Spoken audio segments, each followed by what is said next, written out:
Welcome to Public Speaking with Peter George. Do you want to be calm, confident, and credible every time you speak in public? Then stay tuned as Peter and his guests discuss public speaking tips, techniques, and tactics that help you increase your impact, influence, and income. Here's your host, Peter George. Before we get to this episode, I'm thrilled to let you know that my new book is now available. In The Captivating Public Speaker, Engage, Impact, and Influence Your Audience Every Time, you'll find the AMPed framework, the same one I use while coaching my clients. This framework takes you step by step through creating and delivering presentations that resonate with your audiences because they're based on your audiences.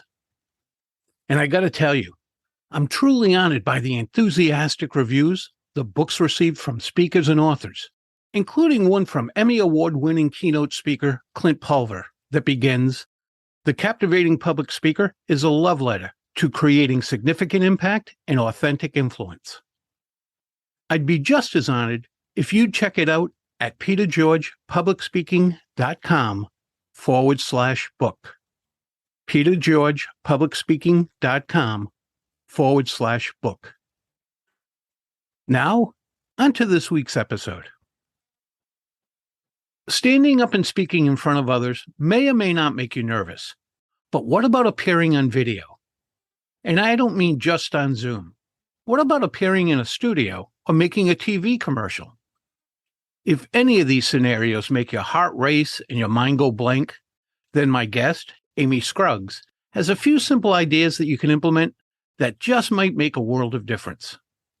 Amy uses her 20 years as a media executive, TV host, recording artist, public speaker, corporate spokesperson, and business professional to help you present and communicate a concise and professional message, whether you're on camera with network TV, interviewed by a major news or entertainment outlet, filming a corporate video, on a Zoom call, podcast, social media marketing, or an in-person public speaking appearance.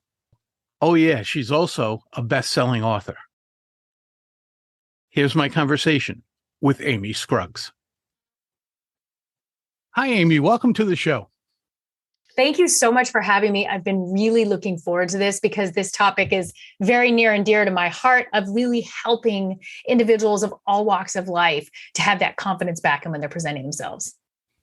Amy, to get started, can you give my listeners a brief background on why you became a media coach?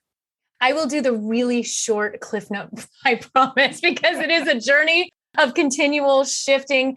I got my start in the wholesale banking world in mortgage back in 2000. And that's what started really my professional executive career as a sales manager, a sales coach out there selling in such a high competitive time. And I learned very quickly that it was effective communication, being able to present myself, that was setting me apart, or the competition was going to eat me alive. It was really something out there in the Orange County and LA area.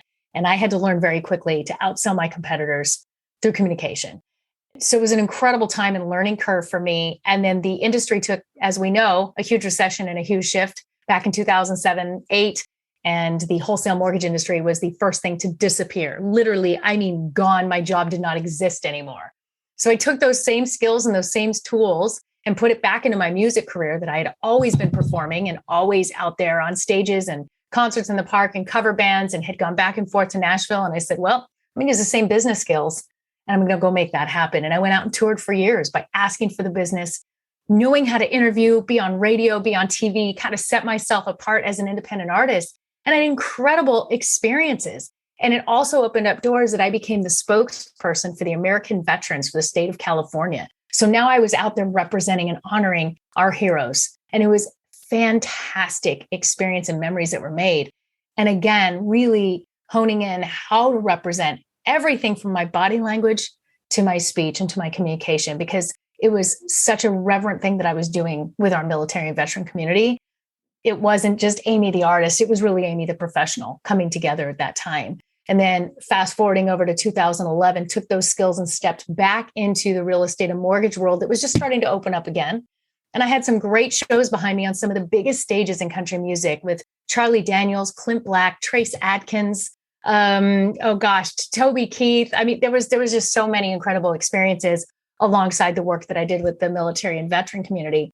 So I came back and brought those skills back to the mortgage and real estate world to start helping professionals with business development, working with the nonprofits in San Diego County, and then was asked to start hosting a national TV show that was called The American Dream with real estate and business professionals, as well as Operation American Dream, which was for our military and veteran community. So doors kept opening up as I expanded and evolved through, financial crises, through a lot of setbacks for me personally and, professionally, a lot of hardships in that with 4 kids in tow. And then when the world shut down again a couple of years ago, as we all know, we just lived through that. It was another opportunity. Couldn't go back to the TV studio. What I was able to do out in front of people disappeared like it did for all of us. And I realized it was such a beautiful time for me to start helping professionals in this amazing Zoom world that expanded right before us globally. And I was able to really increase my coaching, working with individuals and professionals, workshops, put the book together, Lights, Camera, Action, and got that published and out there. And then also recorded my dream project as an artist right in the middle of a pandemic. And here we sit today that I'm able to share some incredible experiences, some new successes, and most importantly, what I took from all of that to be helping more individuals and more industries as we move forward into effective communication. And that's what we're here to talk about today. Well, you can tell you have a great deal of enthusiasm and love for what you do. I really do. You mentioned being on Zoom and other platforms, video platforms, and how it used to be just professionals and maybe some others, but now it's everybody. Yes. You're in business, odds are at one time or another, you're in front of the camera. What can the average person, if you will, do to help improve their presence on video? It starts with self-awareness. And first thing is clean the lens. We're just going to start with cleaning the lens first, because a lot of people are on their laptops, they open and close it, their thumb is on that camera, they go into a Zoom meeting and they can't understand why they look so bad. It could just be your lens. Your hair and makeup might have been fine. So let's start with the lens and framing yourself. I think we're at a place in this world now and in Zoom living that we don't need to be looking up at the top of ceilings anymore or down on floors or, up nostrils or things like that. I think it's time that everybody can be properly framed. It doesn't take much effort. Maybe you have to put that computer up on top of a couple books. Maybe you need to move where you're sitting. But what we want to do is create that space that looks like we are sitting across from each other. If you're in a virtual meeting with me and you're looking at me on that computer camera, I want you to feel like we're next to each other. I'm going to make sure that we're even and level, that we're kind of spaced the same, so I can recreate as much as a natural in-person meeting as possible. And I think that's what has been missing with a lot of these virtual meetings, especially when it first started. But I'm still seeing it today in Zooms where I'm like, okay, everyone level up. Let's sit up. Let's look at the camera and let's all pretend we're sitting around the same table together, because it does change the energy of the meeting. I tell people, if you can see the ceiling in your laptop or even on your desktop, there's a problem. Yes. I think when we look at anchors on television news, we're not looking up their nostrils. No. We're looking at them as if we're sitting, like you said, across a table from them. Right. And you wouldn't do that if you walked into a conference room or you walked into any meeting. You would not sit down and like slouch over in the chair. You wouldn't get up and turn around and bend over when you'd be just because, like, turn the camera off if you need to get up. Handle yourself the same way you would in person. And you're going to notice the difference in how people are respecting you in the meetings as well. You mentioned self-awareness. Mm-hmm. Now, this all has to do with self-awareness, but in general, what should we know about self-awareness? And truthfully, why is it? Is it because of nerves that we lose that self-awareness when we get in front of a camera, whether it's on Zoom or in a studio? Absolutely. Nerves are the number one thing. The most common question that I was getting when I was hosting TV, and hundreds of professionals from all walks of life, they'd say, is that how I look? Is this how I sound? When they'd see themselves in that monitor? There was that nervousness, and it's common. It's normal. Everybody thinks it. We can level that out. But there's the self-awareness factor also goes beyond being on camera, because there's a lot of people that are not aware of how much they're communicating through their body language, through their face, through their mannerisms, through their eyes in engaging. When we even go back to being on virtual meetings, you see people where their face is just drawn down. They're looking down at their phone. They look like, someone just gave them the worst news in the world. And it might be an exciting meeting or an important topic. You've got to keep your face engaged, your body, your eyes Your expressions need to match what's going on. And when you go into that energy and you can get yourself there, it also at the same time does bring down some of those nerves because you're not worrying about what you look like or what you sound like. And that self-awareness of getting comfortable with yourself is what's going to continually expand on taking those fears out, on changing the way you can represent yourself. Sometimes when I speak to people about self-awareness, they'll say, yeah, I'm self-aware, and I'm self-aware that I'm nervous, that I don't want to be here, that I don't feel right. How can they help themselves with that? Being just kind of cold or harsh about it. But that face and that voice is the same one you take everywhere. So you don't want to be on camera. I don't want to be here. Did you go to the store today? Did you go to the bank? Did you speak to your family? Because it's the same person.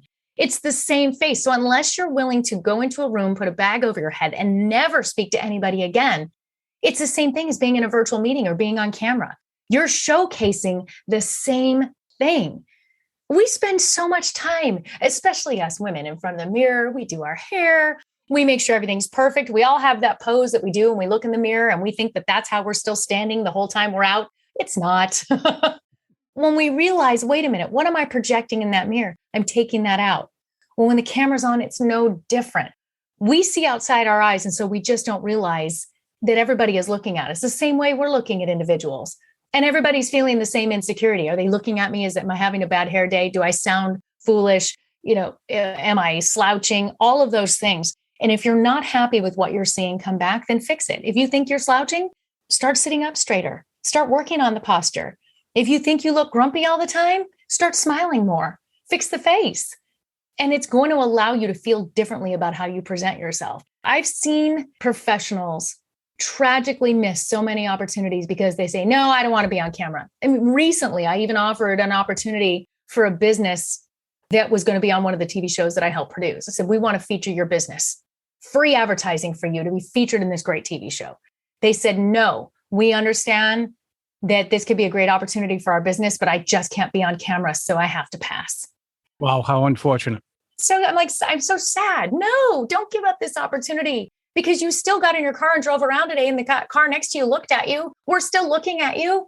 It's okay if it's on camera. And I guess that's where I get really passionate about it because I see people missing opportunities to grow their network, grow their business, everything because of this silly little camera that's no different than the eyeballs of the world looking at you every time you step outside. I'm agreeing with you 100%. But truth be told, the first time I was ever on camera, which was about 25, 28 years ago, was in Miami, one of the morning shows. I provided the producer with the questions. I spoke briefly with the person who was going to interview me. That little red light came on, and I was like, yeah, I got nothing. And it's not as bad as I'm making it out to be, but that's how I felt. It's how it felt to you. I'm really nervous, and I'm not usually that nervous in front of groups or anything else. And it caught me by surprise, but I did work on it afterwards. And now it's pretty much, if I get in a studio, very much like if I'm getting in front of a crowd. Mm-hmm. I get amped up as opposed to, oh my God, what's going on? I don't want to be here. And that's the difference. You acknowledged it and you realized, wait a minute, I want to level up on this. I want to learn and grow from this. And it's sad to me when an individual just says, well, nope, that was a bad experience. I was too nervous. I'm never doing it again. Especially if you're a business owner or you're passionate or you're involved with a nonprofit that you want to help support and promote. We cannot get the word out there, especially with today's digital world. We all have a camera in our hand. We're all putting stuff out there. So there's a common thread that's taken place in today's world that wasn't there 10 years ago. I mean, I wish I had had these tools when I was touring back in 2007, 8, 9, 10. I was still, flip phone. I couldn't use YouTube for advertising then. There was no way that I could use a digital platform and be vlogging while I was out touring those years ago. I was selling CDs out of our, bus. We were out there town to town to town. Now, fast forward to this year, because of this technology, because of being comfortable in front of the camera, I have a new music project out this year, not to sidetrack, but just to bring it in. I haven't toured yet. I have not left this desk, and my song has charted worldwide. I'm on podcasts. I'm on interviews with radio. I'm able to promote this music, effectively communicate, and see results that I had dreamed of before without being out there touring yet because of being able to take advantage. And imagine if I was putting that also into my nonprofit and putting that into my business. or something that we're passionate about. We all have something we want to be promoting, most of us. And being comfortable to speak about it, to have effective communication and be comfortable on camera could literally be the difference maker in what you're wishing for and dreaming for and working for. When you think about it, when you're speaking, people see you as an expert in what you're speaking about. And they gravitate towards experts. All things being equal, we want to deal with an expert, especially one we've seen or heard, that we become familiar with them. And I think so many people miss that opportunity because they're nervous about public speaking. And I'm not a huge believer that people have a fear of public speaking. I believe they're nervous about it, but I don't think most of us have a fear of it. Fear is about danger, as far as I'm concerned. Nervousness is I'm not used to this. Right. But to put something off because you're nervous, a lot of people are nervous at their wedding. We're nervous at everything. Right. So you don't put those things off. You work through it. And I see so many professionals who have an opportunity to work through something and they don't. Exactly. And they don't understand what that's doing to them. Right. The negative impact that has on them. And the opportunity's lost. There's no downside. I don't care if I fail. I'm not afraid of failing. I'm not afraid of stuttering. I make mistakes. Oh my gosh, my first few TV interviews, I crack up. I'm like, oh, who was that? But I'm so proud that I took that first step to learn and to grow. I'm still proud of the interviews. At the time, it gave visibility and opened doors that came next for me in my career. And I see where I'm sitting now because I made those choices to do that all that time ago. I would have never dreamed in my first interview that I was on television when I was touring, that years later I'd become a TV host for a national show. And I didn't know when I joined that show that it would get picked up by CNBC. It evolved. And thank goodness I practiced in all these smaller settings that when those doors opened, I was ready. And I love being able to promote things I'm passionate about. And I think most people want to do the same. And it is tragic when they miss out on that, just for what you're right. It's not even a fear. It's most people don't like to get uncomfortable. And we don't want to look bad, which I can certainly understand. Yeah. But I forgot who said it. It might have been Peter Drucker, the management guru. It might have been someone else. But they said, if you look back at something that you did for the first time and you were awesome at it, you didn't start soon enough. Right. Or you're lying. Or you're lying. Yeah, you're not seeing it like everybody else did. Yeah, let's look at this again. It shouldn't be great. No. Because you're just starting out. Exactly. And I get everybody saying, oh, I don't want to be embarrassed. I get that. But you got to start somewhere. And you bring can't someone start. with you. You don't have to start on screen, right? Right. Start small. You know, one of my theories when I'm trying to help people, even with just their cell phone marketing, this is one of the tips that I like to give.